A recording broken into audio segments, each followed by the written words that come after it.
AP హోంమంత్రి అనిత మీడియాతో మాట్లాడుతున్నారు. ఇప్పుడు అలా చూద్దాం. ఇలాగా ఒక మూకుమ్ముడిగా అమరావతి మీద దాడి చేశారు. ఈరోజు అమరావతి అనేసరికి ఒక ఆంధ్రప్రదేశ్ ప్రజల సెంటిమెంట్. ఆ అమరావతి రాజధానిగా ఉండాలని మహిళా రైతులు బయటకు వచ్చి సుమారుగా 5 సంవత్సరాలు పోరాటం చేసిన విషయం మర్చిపోయారా? ఈ సోకాల్డ్ ఈ సోషల్ మీడియా బ్యాచ్ 5 సంవత్సరాల పాటు అమరావతిని రాజధానిగా కాదు 3 రాజధానులని జగన్మోహన్ రెడ్డి మాట్లాడితే అమరావతి సెంటిమెంట్ మాకు ఇక్కడ అమరావతి రాజధానిగా కొనసాగాలి అని కొన్ని వేల మంది మహిళా రైతులు ఆ రోజు బయటకు వచ్చి లక్షలాది మందిగా బయటకు వచ్చి ఒక పక్క పాదయాత్రలు చేసి ఈరోజు అమరావతిని సాధించుకునే పరిస్థితి. అటువంటి అమరావతి మీద మళ్ళీ బురద చల్లటం. ఈరోజు అమరావతి కట్టడానికి సెంట్రల్ గవర్నమెంట్ కూడా సపోర్ట్ చేసి ఫండ్ తీసుకొచ్చుకొని మనం అన్నీ కూడా అమరావతిలో ప్రతిదీ కూడా నిర్మాణం చేసుకోవాలని చెప్పి ఇటుక పేర్చుకుంటూ ఒకటి ముందుకెళ్తుంటే గౌరవ ముఖ్యమంత్రి గారు ఈరోజు అది చూసి ఓర్వలేక ఈరోజు అమరావతి మీద దుష్ప్రచారం చేయడానికి అమరావతి మునిగిపోతుంది, అమరావతిలో వాటర్ అన్ని కూడా ఎవడో మాటలు రాస్తాడు, ఏంటి వాళ్ళు పొన్నూరు వైపు మలిచేశారని చెప్పేసి ఒకటి రాస్తాడు. అంటే అమరావతి మునిగిపోకుండా ఉండడానికి ఇంకొక డైవర్ట్ చేశారు. వీళ్ళ ఏదో వచ్చి కాలువలు తవ్వినట్టు, వీళ్ళ సిచ్యువేషన్లో వచ్చి కూర్చొని మాట్లాడినట్టు, అంటే ఏదో పేపరు పెన్ను ఉంది, కీప్యాడ్ ఉంది, మొబైల్ ఉంది, మా నచ్చినట్టు రాసుకుంటామంటే ఎలా అవుతుంది? మేము ఇలాంటి వాళ్ళ మీద కేసు పెట్టకూడదా? ఈరోజు ప్రజల్లో ఒక రకమైన ఆందోళన కలగదా? ఒక రకమైన అలజడి ఉండదా? ఒక రకమైన అభద్రతా భావం క్రియేట్ అవ్వదా? ఈరోజు నేనే చెప్తున్నాను, ఈరోజు మీరందరూ వచ్చున్నారు ఇక్కడికి, మీరందరూ ఎక్కడ కూడా ఏ బోట్లోనే రాలేదు, నీటిలో ఈదుకునే రాలేదు, కనీసం అనకూడదు కానీ మీ ప్యాంటు కూడా చిన్నది కూడా తడిచిన పరిస్థితి కూడా లేదు. ఎక్కడండి మునిగిపోయింది? ఈరోజు సెక్రటేరియట్లో మేము కూర్చొని మాట్లాడుతున్నా, సెక్రటేరియట్ మునిగిపోలేదు, మరి అమరావతి మునిగిపోయింది ఇలాంటి ఫేక్ ప్రచారాలు చేసినప్పుడు ఎలాగ ఈరోజు పేపర్లోనే గట్ట కొంతమంది రాస్తున్నారు? నేను అందరి మీడియా వాళ్ళ గురించి మాట్లాడలే, స్పెసిఫిక్గా కొంత మీడియా ఏం జరుగుతుందంటే ఒక బురద జల్లే కార్యక్రమం మీదే ఉన్నారు. ఈరోజు మనం చూసుకుంటున్నాం, ఈరోజు రాజకీయంగా వాళ్ళు డైరెక్ట్గా దెబ్బతీసేది లేక రాష్ట్రం తాలూకా బ్రాండ్ని దెబ్బతీసే పరిస్థితుల్లో ఈరోజు కనిపిస్తూ ఉంది. మరొకరు రాస్తారు విజయవాడలో విలయతాండవం చేస్తుంది అంటారు. నేనేమో రీసెంట్గా మొన్న ఒక కలెక్టర్ గారికి నాకు ఏదో పేపర్లో ఒక స్క్రోల్ వస్తే గబగబా కలెక్టర్ గారికి ఫోన్ చేశాను. కలెక్టర్ గారు ఏంటంటే అక్కడ వాగు ఏదో కొంచెం పొంగుతుందట అంటే, లిటరల్లీ మీరు నమ్ముతారా, కలెక్టర్ సాక్షాత్తు ఒక సెల్ఫీ వీడియో రిలీజ్ చేశారు, ఎటువంటి భయాందోళనకు గురి కాకండి, అక్కడ ఏమీ జరగట్లేదు అని. మళ్ళీ నెక్స్ట్ డే నేను ఎక్కడ నమ్మనేమోనని అక్కడికి వెళ్ళి ఫోటో తీసి నాకు గూగుల్ మ్యాప్ నుంచి ఫోటో తీసి చూపించిన పరిస్థితి. అంటే ఎంతవరకు ప్రజలను భయాందోళనకు గురి చేయడానికి చేస్తున్నారు. నిన్నగాక మొన్న ఒక మాజీ మంత్రి చేశారు, మీకు గమనించి కామన్ సెన్స్ లేదా? ఎక్కడో జరిగిన రిగ్గింగ్ని తీసుకొచ్చి పులివెందుల్లో రిగ్గింగ్ జరిగిందని చెప్పి సోషల్ మీడియా వేదికగా ట్విట్టర్లో పెడతారు. అంటే మీరు ఎటువంటి మెసేజ్ ఇవ్వాలనుకుంటున్నారు ప్రజలకి? రాజకీయంగా దెబ్బ కొట్టుకుందామంటే చాలా సందర్భాలు ఉంటాయి, చాలా వేదికలు ఉంటాయి.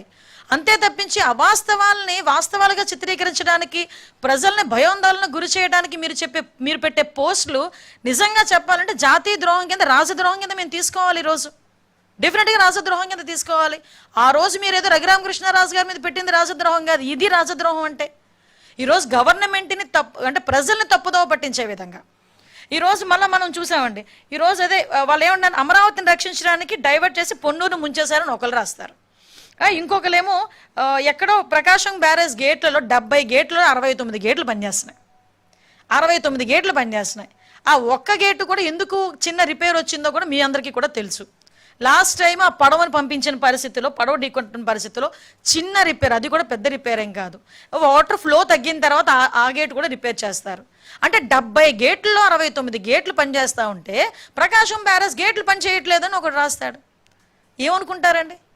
ఆ బుడమేరు మళ్ళీ బుడమేరు వరదలు వచ్చేసి మళ్ళీ విజయవాడలోకి వాటర్ వచ్చేసిందని ఒకటి రాస్తారు. నేను ఎందుకు మాట్లాడుతున్నానంటే ఇప్పటికే ఇలాంటి వాటి మీద ఇలాంటి ప్రచారాల మీద అడ్డుకట్ట వేయాలి. గవర్నమెంట్ మీద ఏదైతే వీళ్ళు దుష్ప్రచారాలు చేస్తున్నారో వీటి మీద ఎట్టి పరిస్థితుల్లోని కూడా మేము అడ్డుకట్ట వేయాల్సిన బాధ్యత ఎన్డీఏ కూటమిగా మా మీద డెఫినెట్గా ఉంది. ఎందుకంటే వీళ్ళకి ఒక నిజంగా చెప్పాలంటే నేను చాలాసార్లు అంటాను, యాంటీ సోషల్ ఎలిమెంట్ అనాలో యాంటీ కాన్స్టిట్యూషనల్ ఎలిమెంట్ అనాలో తెలియదు జగన్మోహన్ రెడ్డిని. ఎందుకంటే నేను చాలా సందర్భాల్లో మేము ఏదో చెప్తా ఉంటే మీరు ఏమనుకుంటారంటే అస్తమానం ఎందుకు అతని గురించి మాట్లాడుతున్నారని మీరు మాట్లాడతారు. అంటే ఒక జాతీయ జెండాకి, ఒక స్వతంత్ర దినోత్సవానికి కూడా వాల్యూ లేకుండా చేసిన వాళ్ళని ఈ రకంగానే మాట్లాడతారు. ఆయన పందా ఇలాగే ఉంటుంది. ఆయన తాలూకా సొంత పేపర్లో ఇలాంటి రోజుకొక ఫేక్ న్యూస్. మొన్న నేనే మీకు చూపించాను, అక్కడ జనాలు లేకపోతే పాత వీడియో తీసుకొచ్చి ఇప్పుడు జనాలు అని చెప్పి లైవ్ టెలికాస్ట్ చేసే పరిస్థితి కూడా కనిపించింది. ఇవన్నీ ఒక పక్క వీళ్ళు చేస్తూ ఉంటే ఈ రోజుకి కూడా సోషల్ మీడియాలో మళ్ళీ తిరిగి కించపరిచే పోస్టులు పెట్టడం, ఇవన్నీ నేను ఒకటే మాట్లాడుతున్నానండి. ఓవరాల్గా మీకు చెప్పేది ఒకటే, ఈరోజు ప్రభుత్వం గురించి మీకు ఏమైనా వాస్తవాలు ఉన్నాయా? మీకున్న ఆ వాక్ స్వతంత్ర హక్కుని మేము ఎక్కడ కూడా ఇబ్బంది పెట్టాం, కానీ వాస్తవాలని వాస్తవాలుగా మాత్రమే రాయాలి. నిజంగా అక్కడ తప్పు జరిగింది, ఆ వాస్తవాన్ని తీసుకొచ్చి వాస్తవంగా రాయండి. డెఫినెట్గా మేము దాని మీద చర్యలు తీసుకుంటాము, డెఫినెట్గా మేము సరిదిద్దుకోవడానికి ఈరోజు గవర్నమెంట్ సిద్ధంగా ఉంది. మేమెవరూ దేవుళ్ళం కాదు, మేము చిన్న చిన్న తప్పులు చేయొచ్చు. అటువంటి పరిస్థితుల్లో మీరు నిజంగా వాస్తవాలను చెప్పండి, డెఫినెట్గా మేము చేసే పరిస్థితి కూడా మేము ఇలాగే మాట్లాడతాం. అంతే తప్పించి అవాస్తవాలను వాస్తవాలుగా చిత్రీకరించడానికి ఒక దండుపాలెం బ్యాచ్ లాగా కొంతమందిని బయటకు తీసుకొచ్చి ఇదే పనిగా సోషల్ మీడియాలో పోస్టులు పెట్టించి సోషల్ మీడియాలో నోటుకొచ్చినట్టు మాట్లాడించి తిరిగి మహిళల గురించి కించపరిచేటట్టు మాట్లాడించి రెచ్చగొట్టే విధంగా మాట్లాడించి ప్రజల్ని మభ్యపెట్టడానికో అభద్రతా భావానికి గురి చేయడానికో గనక ప్రయత్నం చేస్తే డెఫినెట్గా లీగల్గా మేము యాక్షన్ తీసుకుంటాం. ఇటువంటి సోషల్ మీడియా పోస్టుల మీద ఒక ఫ్యాక్ట్ ఫైండింగ్ కమిటీ కూడా మేము ఏర్పాటు చేసుకుంటాం. దాంతో భాగంగా వాళ్ళు ఇచ్చిన నివేదికల ఆధారంగా డెఫినెట్గా ఒక చట్టాన్ని కూడా తీసుకొచ్చి సోషల్ మీడియాలో అవాస్తవాలను వాస్తవాలుగా చిత్రీకరించడం ప్రయత్నించే ప్రతి ఒక్కరి మీద కూడా లీగల్గా చర్యలు ఉంటాయి. దయచేసి వీటి మీద అన్నిటి మీద కూడా మీరందరూ కూడా అలర్ట్గా ఉండాల్సిన అవసరం ఉంది. దయచేసి ఇంకొక మాట చెప్పాలి, కొంతమంది అఫీషియల్స్ ఉన్నారు. ఈ అఫీషియల్స్ ఏం చేస్తున్నారంటే నిజంగా వాళ్ళకి రాజకీయంగా వాళ్ళు కొంచెం ముందుకెళ్ళాలి అనుకుంటే కనుక రిజైన్ చేసి వెళ్ళండి. అంతేగాని కొంతమంది గవర్నమెంట్ ఉద్యోగస్తులు కూడా రాజకీయంగా అవాస్తవాల్ని వాస్తవాలుగా చిత్రీకరించే ప్రయత్నంలో సోషల్ మీడియాను వాడుకోవడం కూడా మా దృష్టికి వచ్చింది. అటువంటి వాళ్ళ మీద కూడా కంపల్సరీగా వాళ్ళ మీద ప్రభుత్వపరమైన చర్యలు తీసుకోవడానికి కూడా ఎక్కడ కూడా బ్యాక్ స్టెప్ అయ్యాం. ఈరోజు మహిళల భద్రత అన్నది మేము ఎంత టాప్ ప్రయారిటీ మేము తీసుకునే పరిస్థితి కూడా కనిపిస్తూ ఉంది. ఈరోజు మహిళల భద్రత విషయంలో కానీ సోషల్ మీడియాలో పెట్టిన పోస్టుల విషయంలో కానీ ఒక కఠినమైన చట్టాన్ని తీసుకురావాలనే ఉద్దేశంతో గౌరవ ముఖ్యమంత్రి గారు దీని మీద చాలా చాలా కటువుగా ఉండే పరిస్థితి. ఇటువంటి విషయాల్లో ఇన్వాల్వ్ అయ్యే ఏ ఒక్కరి మీద కూడా ఎట్టి పరిస్థితుల్లోని క్షమాభిక్ష అనేది ఉండదు అన్న సంగతి ముఖ్యమంత్రి గారు చాలా సందర్భాల్లో చెప్పారు. మహిళల మీదకి అడ్డగోలుగా వెళ్ళే ఎవరిని కూడా మేము మహిళల మీదకి అనుచిత వ్యాఖ్యలు చేసేవాళ్ళు కానీ మహిళల మీద ఈ రోజు వరకు మీరు చూశారు, గాంజాని అరికట్టగలుగుతున్నాం, డ్రగ్స్ని అరికట్టగలుగుతున్నాం, ఈరోజు క్రైమ్ రేట్ని తగ్గించగలుగుతున్నాం, ఉమెన్ ప్రొటెక్షన్ని పెంచగలుగుతున్నాం. శక్తి యాప్ ద్వారా చాలా మంది మహిళలకు భద్రతా చట్టాల దృష్ట్యా మేము దగ్గర కాగలుగుతున్నాం. ఇవన్నీ కూడా మేము చేసుకుంటున్నాం. ఒకటే మీ అందరికీ తెలియజెప్తున్నాం, మళ్ళీ ఇలాంటి పరిస్థితులు వస్తాయి కనుక డెఫినెట్గా మేము కఠినమైన చట్టపరమైన చర్యలు కూడా తీసుకుంటాం.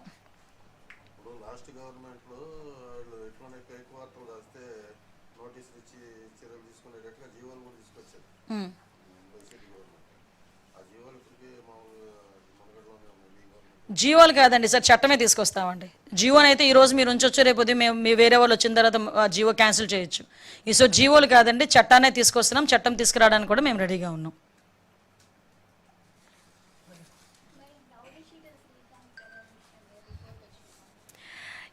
అది రిపోర్ట్ ఇంకా రాలేదండి. డీటెయిల్ రిపోర్ట్ అయితే వస్తుంది. యాక్చువల్గా మీకు అందరికీ కూడా ఇష్యూ తెలిసిందే. పెరోల్ విషయం కూడా మీ అందరూ కూడా చాలా ఒక్కొక్కరు అంటే మ్యాక్సిమం మీరు ఇన్వెస్టిగేషన్ మీరు చేశారు దాని మీద. నేను దాన్ని ఎప్పుడు కూడా తప్పు పట్టట్లే. బట్ మీకేమైనా క్వశ్చన్స్ ఉన్నాయా దాని మీద?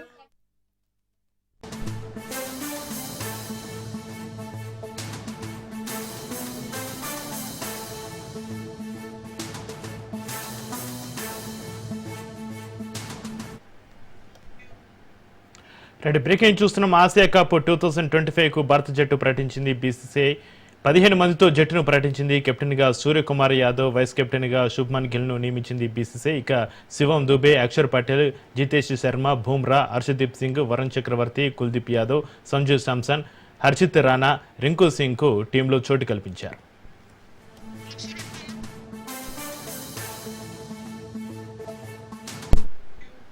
ఆసియా కప్ 2025కు భారత జట్టు ప్రకటించింది. బీసీసీఐ 15 మందితో జట్టును ప్రకటించింది.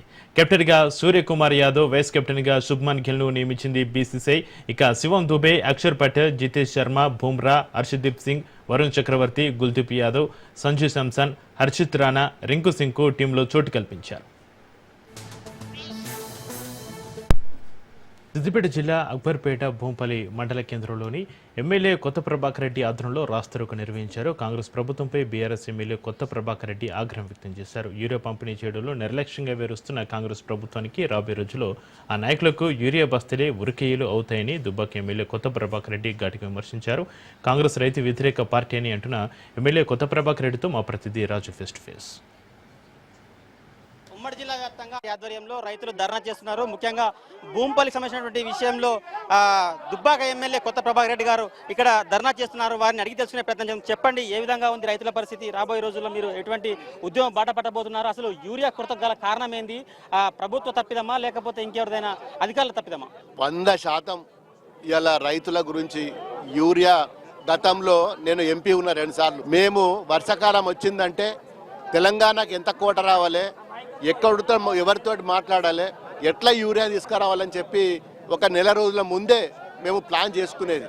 మా అప్పుడు ముఖ్యమంత్రి కేసీఆర్ గారు మాకు మీరు హైదరాబాద్లో ఉండు కాదు ఢిల్లీకి ఓన్రి మీరు అందరు ఎంపీలు కూడా మనకు రావాల్సిన కోటను కొట్లాడి తీసుకురావాలని చెప్పి మరి మాకు ఆయన డైరెక్షన్లో మేము ఇప్పటి వరకు కూడా 10 ఏళ్ళ మరి సిస్టమేటిక్గా ఎన్ని ఎకరాల పంట ఇలా నాటు పడ్డది, ఎంత మరి మొక్కజొన్న వేసిండ్రు, ఎంత పత్తి వేసిండ్రు, ఎంత వరి వేసిండ్రు, దేనికి ఎంత ఏది కావాలని చెప్పి గతంలో తెచ్చేది. ఈ రోజు వరకు కూడా ఒక్క ఎంపీ పార్లమెంట్లో మాట్లాడలేదు, ఒక్కరోజు ఒక మంత్రి దగ్గర ఇవ్వలేదు, ఒక్కరోజు ధర్నా వేయలేదు. ఇది ఇలా ఉన్న కాంగ్రెస్ ప్రభుత్వము బీజేపీది కానీ ఇద్దరిది కానీ ఇది కుట్రపూరితం. మరి ఈరోజు నిజంగా కూడా మీరు ఇద్దరు కూడా సైలెంట్గా ఉన్నారు.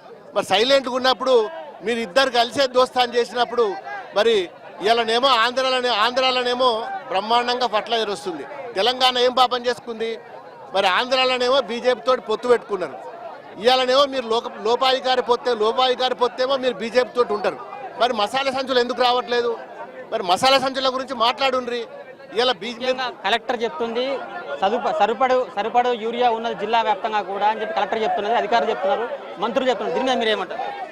సరిపడ యూరియా ఉంటే రైతులు 100 మంది రోడ్ల మీద ఎందుకు నిలబడతారు?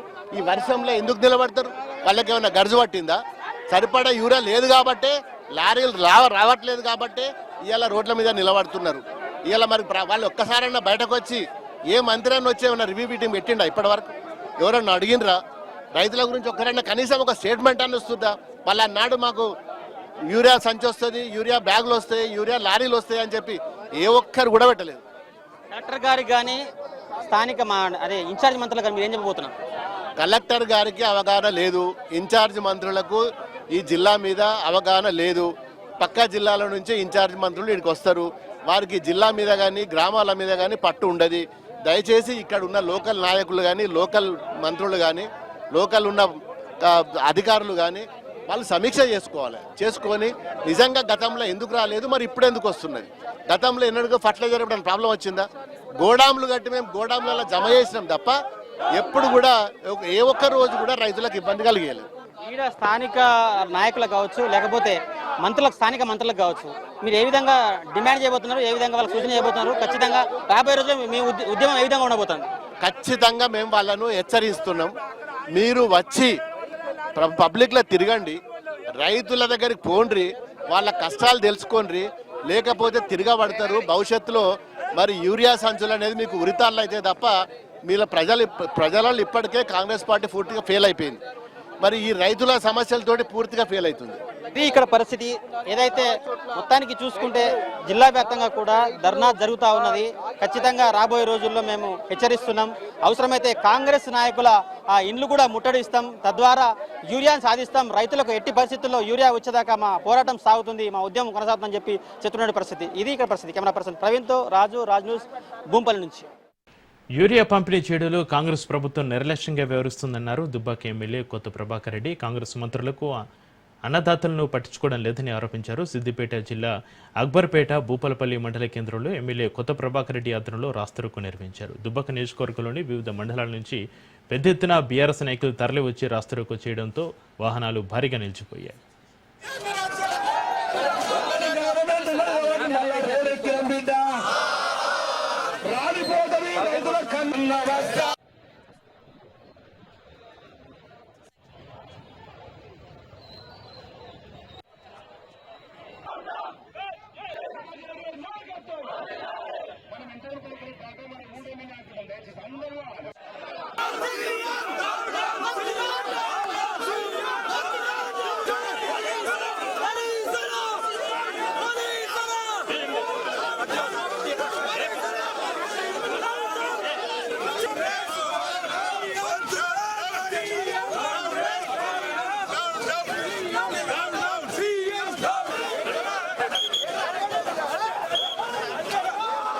మాకేమైనా గర్జా ఇలా రోడ్డు మీద కూర్చొని చౌరస్తాలో కూర్చొని మా రైతులకు ఏం పాపం చేసుకున్నారు ఇలా కనీసం ఇన్ని రోజులు అవుతుంది వర్షాలు పడబట్టే మరి అప్పో మీరు ఇస్తామన్నా పెట్టుబడి పైసలు ఇవ్వకపోతుంది కానీ పెట్టుబడులు కూడా మనం తెచ్చుకుంటుంది బ్యాంకులలో రుణాలు మాఫ్ చేస్తుంటే అది చేయకపోతుంది ఈడ ఆడ అప్పులు తెచ్చుకొని జాగలు పూజ పెట్టుకొని బంగారం పూజ పెట్టుకొని ఇంత అప్పు తెచ్చుకొని అలా నాటేసుకుంటే కనీసం ఒక మందు సంచులన్నీ చెప్పారు మేమైనా ఢిల్లీకి సంచులు పైసలు మోస్తున్నారు కదా గిన్ని సంచులు మోస్తున్నాయి మరి ఇన్ని సంచులు ఒకసారి ఢిల్లీకి పైసల సంచులు పోయినప్పుడు మరి మేము పైసలు అడిగినాం ఏమైనా మసాలా సంచులు తీసుకురండి నాయన అని అడిగినాం తప్ప మరి మందులు మేమేమైనా పైసల సంచులు ఏమో ఢిల్లీకి పోతున్నాయి ఢిల్లీకి రావాల్సిన మందు సంచులు ఏమో రావట్లేదు ఇది ఇలా కాంగ్రెస్ 8 మంది కాంగ్రెస్ ఎంపీలు ఉన్నారు 8 మంది బీజేపీలు ఉన్నారు అంత తోపునే మళ్ళీ అంత సీనియర్లే ఏ ఒక్క తోపు కూడా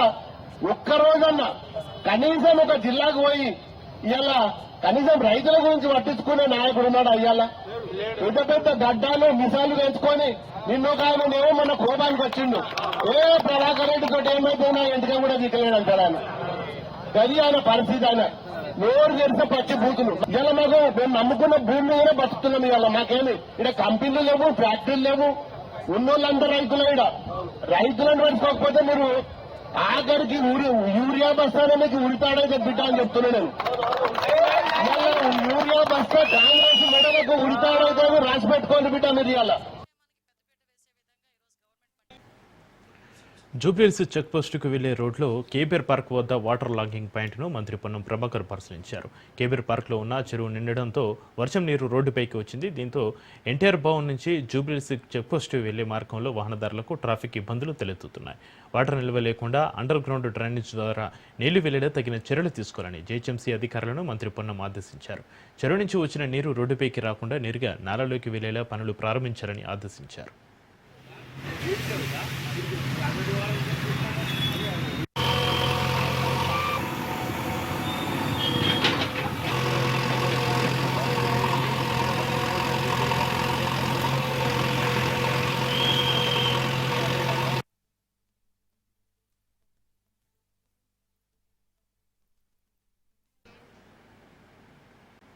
యూరియా సరఫరాలో కేంద్ర వైఖరిపై సీఎం రేవంత్ రెడ్డి ట్వీట్ చేశారు.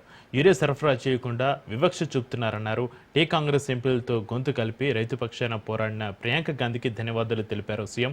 తెలంగాణకు సరిపడా యూరియా సరఫరా చేయాలని కేంద్రానికి విన్నవించినా పట్టించుకోవడం లేదన్నారు. మోడీ బడ్జెట్లో కిషన్ రెడ్డి, బండి సంజయ్ బిజీగా ఉన్నారని ఎద్దేవా చేశారు. తెలంగాణ రైతుల కోసం కలిసి రావాల్సిన బీఆర్ఎస్ ఎంపీలు పార్లమెంట్లో పట్టించుకోవడం లేదని సీఎం రేవంత్ రెడ్డి అన్నారు.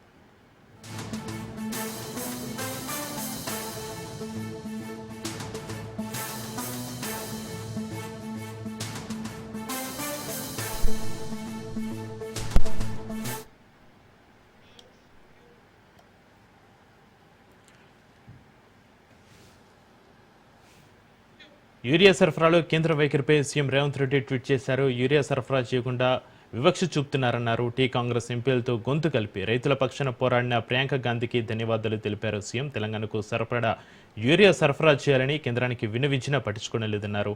మోడీ భజనతో కిషన్ రెడ్డి, బండి సంజయ్ బిజీగా ఉన్నారని ఎద్దేవా చేశారు. తెలంగాణ రైతుల కోసం కలిసి రావాల్సిన బీఆర్ఎస్ ఎంపీలు పార్లమెంట్లో పత్తలేరన్నారు సీఎం రేవంత్ రెడ్డి.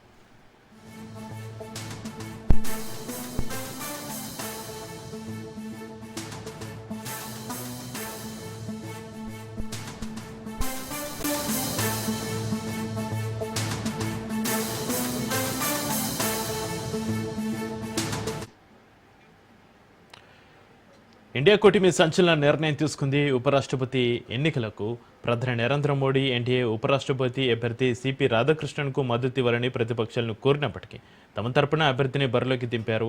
ఇక ఉపరాష్ట్రపతి అభ్యర్థి ఎవరనే దానిపైన ఊహాగానాలకు ఇండియా కూటమి తెరదించింది. సుప్రీంకోర్టు మాజీ న్యాయమూర్తి సుదర్శన్ రెడ్డి ఎంపిక చేసింది. కాంగ్రెస్ చీఫ్ మల్లికార్జున్ ఖర్గే ఈ విషయాన్ని వెల్లడించారు. కాగా బీజేపీ నేతృత్వంలోని ఎన్డీఏ కూటమి మహారాష్ట్ర గవర్నర్ సిపి రాధాకృష్ణన్ను ఈ పదవికి నామినేట్ చేసింది. గత నెలలో అనారోగ్య కారణాల వల్ల ఉపరాష్ట్రపతి పదవికి జగదీప్ ధన్కర్ రాజీనామా చేసిన సంగతి తెలిసిందే. ఇక సెప్టెంబర్ 9న ఉపరాష్ట్రపతి ఎన్నికలు జరగనున్నాయి. ఈ నెల 21న నామినేషన్ల దాఖలు గడువు ముగియనుంది.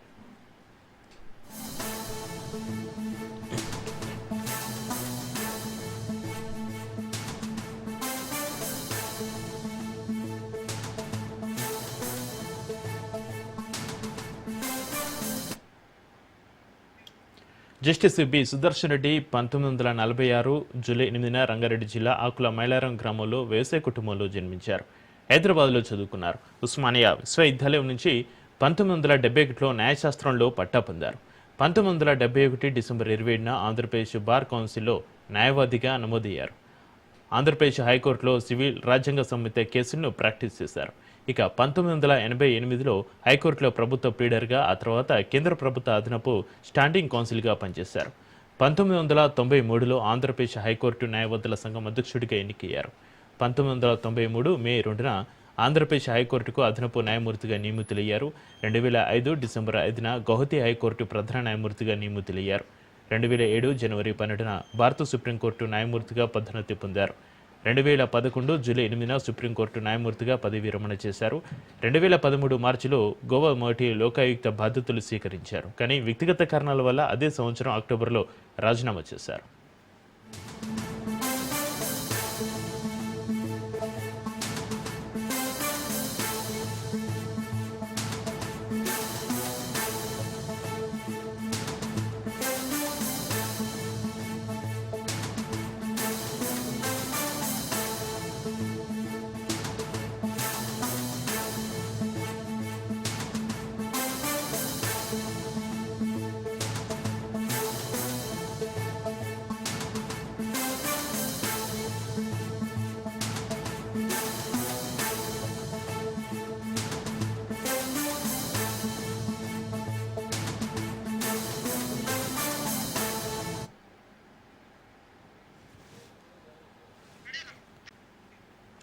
వాయువ్య పశ్చిమ మధ్య బంగాళాఖాతంలో ఏర్పడిన వాయుగుండం తీరం దాటింది. తెలుగు రాష్ట్రాల్లో భారీ వర్షాలు కురుస్తున్నాయి. కొద్ది రోజులుగా ఎడతెరిపి లేని వానలతో రెండు రాష్ట్రాలని పలు వాగులు పొంగి పొరలుతున్నాయి. కొన్ని ప్రాంతాల్లో రవాణా వ్యవస్థపైన ప్రభావం చూపుతున్నాయి. తాజాగా వాతావరణ శాఖ మరో హెచ్చరిక జారీ చేసింది.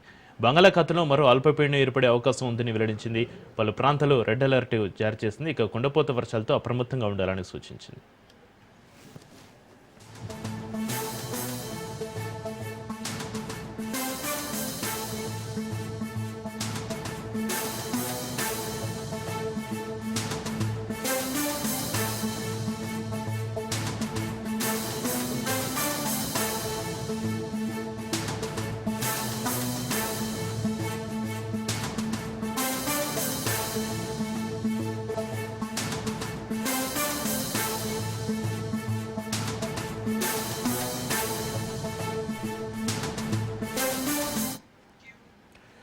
వాయుగుండం ప్రభావంతో భారీ వర్షాలు కురుస్తున్నాయి. రానున్న 2 రోజులు కుండపోత వర్షాలపైన వాతావరణ శాఖ బిగ్ అలర్ట్ జారీ చేసింది. రాబోయే 24 గంటల్లో ఉరుములు మెరుపులతో గంటకు 40 నుంచి 50 కిలోమీటర్ల వేగంతో ఎదురుగాలుతో కూడిన భారీ నుంచి అత్యంత భారీ వర్షాలు కురిసే అవకాశం ఉన్నట్టుగా హెచ్చరించింది. తెలంగాణలోని పలు జిల్లాలకు రెడ్ అలర్ట్ జారీ అయింది. ఇక ముఖ్యంగా జయశంకర్, భూపాలపల్లి, ములుగు, భద్రాద్రి కొత్తగూడెం, మహబూబాబాద్ జిల్లాలో అత్యంత భారీ వర్షాలు కురిసే అవకాశం ఉండడంతో ఆయా జిల్లాలకు రెడ్ అలర్ట్ జారీ చేసినట్టుగా వెల్లడించింది. 19 జిల్లాలకు ఆరెంజ్, మరో 10 జిల్లాలకు ఎల్లో అలర్ట్ జారీ చేసినట్టుగా తెలిపింది.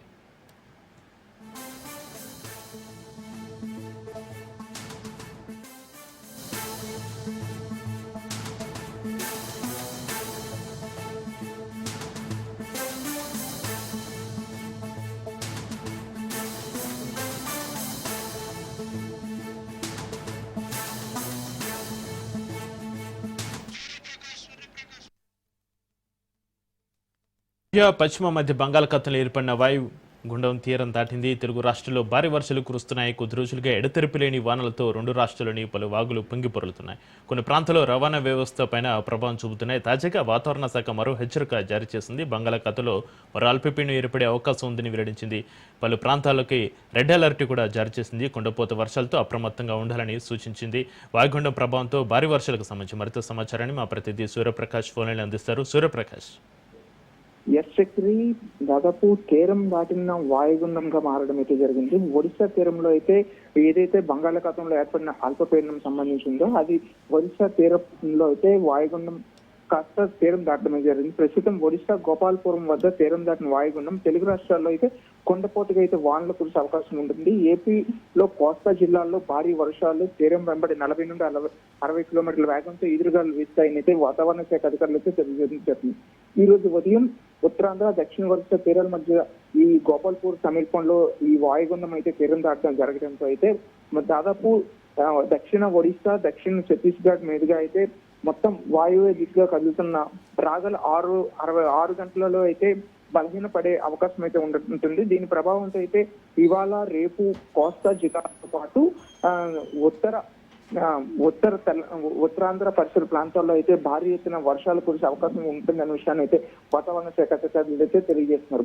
ఇవాళ అల్లూరి, ఎన్టీఆర్ జిల్లా, ఏలూరు జిల్లాలో అయితే భారీ వర్షాలు కురిసే అవకాశం ఉండడంతో ప్రజలంతా కూడా అప్రమత్తంగా ఉండాల్సిన అవసరం ఉందనే విషయాన్ని కూడా వాతావరణ శాఖ అధికారులు అయితే తెలియజేయడం అయితే జరిగింది. అలానే సముద్రం అయితే అల్లకొల్లంగా ఉండడం అయితే జరిగింది. అందుకు సంబంధించి సముద్రం అలజడి ఉన్న నేపథ్యంలో ప్రజలెవరు కూడా పర్యాటకంగా ఎవరు రావద్దనే విషయాన్ని తెలియజేస్తూ, అలానే మత్స్యకారులు ఎవరు వేటకు వెళ్ళొద్దనే హెచ్చరికలు కూడా జారీ చేసిన పరిస్థితి ఉంది. కానీ నిన్న సాయంత్రం విశాఖ ప్రాంతంలో అయితే ఒక వ్యక్తి అయితే ఈ సముద్రంలో మత్స్యకారులు వేటకు కూడా చేరుకోవడం జరిగింది. అందుకు సంబంధించి అక్కడ ఇప్పటికి కూడా ఆ వ్యక్తి బయటకు రాకపోవడం కూడా జరగడం జరిగింది. ఈ ఎక్కడికక్కడ కూడా ఈ యొక్క తీరం దాటడంతో అయితే దాదాపు ఈ తీరం వెంబడి మొత్తం కూడా 40 నుండి 55 కిలోమీటర్ల వేగంతో అయితే గాలులు వీసే అవకాశం ఉండడంతో ప్రజలంతా కూడా అప్రమత్తంగా ఉండాల్సిన అవసరం ఎంతైనా ఉందనే విషయాన్ని కూడా వాతావరణ శాఖ తెలియజేస్తున్నారు. అలానే ఉత్తరాంధ్రతో పాటు దక్షిణ కోస్తా, ఉత్తర కోస్తా, రాయలసీమ పరిసర తీరం వెంబడి మొత్తం కూడా ఏ జిల్లాలు ఉన్నాయో ఆ జిల్లాల మొత్తంలో కూడా వర్షాలు కురిసే అవకాశం ఉండడంతో ప్రజలంతా కూడా అప్రమత్తంగా ఉండాల్సిన అవసరం ఎంతైనా ఉందనే విషయాన్ని కూడా తెలియజేస్తున్నారు. అలానే రెడ్ అలర్ట్ అయితే విజయనగరం జిల్లాతో పాటు అలానే మన్యం జిల్లా గోపాలపురం పరిసర ప్రాంతాల్లో ఇది శ్రీకాకుళం ఉంటుందో ఆ ప్రాంతంలో కూడా రెడ్ అలర్ట్ జారీ చేయడం జరిగింది. అలానే ఆరెంజ్ అలర్ట్ వచ్చేసి కోస్తా జిల్లాల్లో ఏదైతే ఉన్నాయో ఆ జిల్లాలన్నింటిలో కూడా ఆరెంజ్ అలర్ట్ అయితే జారీ చేయడం జరిగింది. ఏలూరు, ఎన్టీఆర్, అల్లూరు జిల్లాల్లో భారీగా వర్షాలు కురిసే అవకాశం ఉండడంతో అక్కడ మరింత అప్రమత్తంగా ఉండాల్సిన అవసరం అయితే ఉందనే విషయాన్ని అయితే అధికారులు తెలియజేయడంతో అక్కడ జిల్లా యంత్రాంగం మొత్తం కూడా దీనికి సంబంధించి భారీ ఏర్పాట్లు చేస్తూ ప్రజలకైతే సహాయక చర్యలు అందించడానికి అయితే ఏర్పాట్లు అయితే చేయడం జరుగుతుంది. ఇదంతా ఒకటైతే ఇప్పటికే చాలా చోట్ల అయితే రోడ్లన్నీ కూడా డ్యామేజ్ కావడం అయితే జరిగింది. ఆ రోడ్లలో ప్రయాణం చేయడానికి అయితే ప్రజలంతా ఇబ్బందులు పడడం అయితే జరుగుతుంది. అరకు, పాడేరు ఘాట్ రోడ్స్ అన్ని కూడా ప్రస్తుతం ఇప్పటికే రోడ్లన్నీ చెల్లాచెదురు కావడంతో రాకపోకలు కూడా చాలా చోట్ల నిలిపివేసిన పరిస్థితి కనిపిస్తుంది. దీనికి సంబంధించి యుద్ధ ప్రాతిపదికన వెంటనే దీనికి రోడ్లన్నింటినీ పునరుద్ధరించాలనే విషయాన్ని కూడా అధికారులు తెలియజేయడంతో దాదాపు ప్రస్తుతం కొన్ని చోట్ల అయితే ఈ ఎండ కాయడం అయితే కొన్ని చోట్ల ఎండ కూడా కాస్తుంది. ఆ ప్రాంతంలో వెంటనే క్లీన్ చేసి వెంటనే యుద్ధ ప్రాతిపదికన రోడ్లన్నింటిని కూడా ఏర్పాటు చేయాల్సిన అవసరం ఎంతైనా ఉందనే విషయాన్ని కూడా అధికారులు తెలియజేస్తున్నారు. ఇదంతా కూడా ఒకటైతే రాగల 24 గంటల్లో అంటే మరో అల్పపీడనం కూడా వచ్చే అవకాశం ఉంటుందనే విషయాన్ని కూడా వాతావరణ శాఖ అధికారులు తెలియజేయడంతో దాని ప్రభావం కూడా ఈ ఆంధ్రప్రదేశ్ పరిసర ప్రాంతాలతో పాటు తెలుగు రాష్ట్రాల్లో, తెలంగాణలో కూడా కొంత ప్రభావం ఉండొచ్చనే విషయాన్ని కూడా అధికారులు తెలియజేయడంతో రాష్ట్ర అధికార యంత్రాంగం మొత్తం కూడా దీనిపైన అప్రమత్తం అవుతూ దీనికి సంబంధించి ఎక్కడ కూడా ఇబ్బందులు లేకుండా చూసుకునేందుకైతే ప్రయత్నం చేస్తున్నారు. సూర్య, వాయుగుండం ప్రభావంతో వర్షాలపైన వాతావరణ శాఖ ఎలాంటి బిగ్ అలర్ట్ జారీ చేస్తుంది? ఎన్ని రోజుల పాటు ఈ భారీ వర్షాలు కురిసే అవకాశం ఉంది? సూర్యప్రకాష్. ఈ రోజు ఉదయం ఏదైతే ఉత్తరాంధ్ర, దక్షిణ ఒడిశా తీరాల మధ్య గోపాల్పూర్ సమీపంలో ఈ యొక్క వాయుగుండం తీరం దాటిన పరిస్థితి ఉంది. దానికి సంబంధించి రాబోయే 2-3 రోజులు ఇదే విధంగా అయితే భారీ వర్షాలు కోస్తా జిల్లాలతో పాటు ఉత్తరాంధ్ర ప్రాంతంలో భారీ వర్షాలు కురిసే అవకాశం ఉంటుందనే విషయాన్ని కూడా వాతావరణ శాఖ అధికారులు అయితే తెలియజేస్తారు. ఈ ఉత్తరాంధ్ర ప్రాంతంలో ఏదైతే అల్లూరు జిల్లా, అలానే మన్యం జిల్లా, శ్రీకాకుళం ఈ 3 పరిసర ప్రాంతాల్లో భారీగా వర్షాలు కురిసే అవకాశం ఉంటుందని అక్కడ రెడ్ అలర్ట్ అయితే జారీ చేసిన పరిస్థితి కనిపిస్తుంది. మరోపక్క ఇటు సైడ్ చూసుకుంటే కోస్తా జిల్లాలు మొత్తం కూడా ఏవైతే కోస్తా జిల్లాలు ఉన్నాయో కోస్తా జిల్లాలు మొత్తం కూడా రెడ్ అలర్ట్ జారీ చేసిన పరిస్థితి ఉంది. అలానే కాకినాడ కాకినాడ జిల్లాలో కూడా ఎక్కువగా వర్షాలు కురిసే అవకాశం ఉంటుందనే విషయాన్ని కూడా వాతావరణ శాఖ అధికారులు తెలియజేస్తున్నారు. Right, thank you Suryaprakash.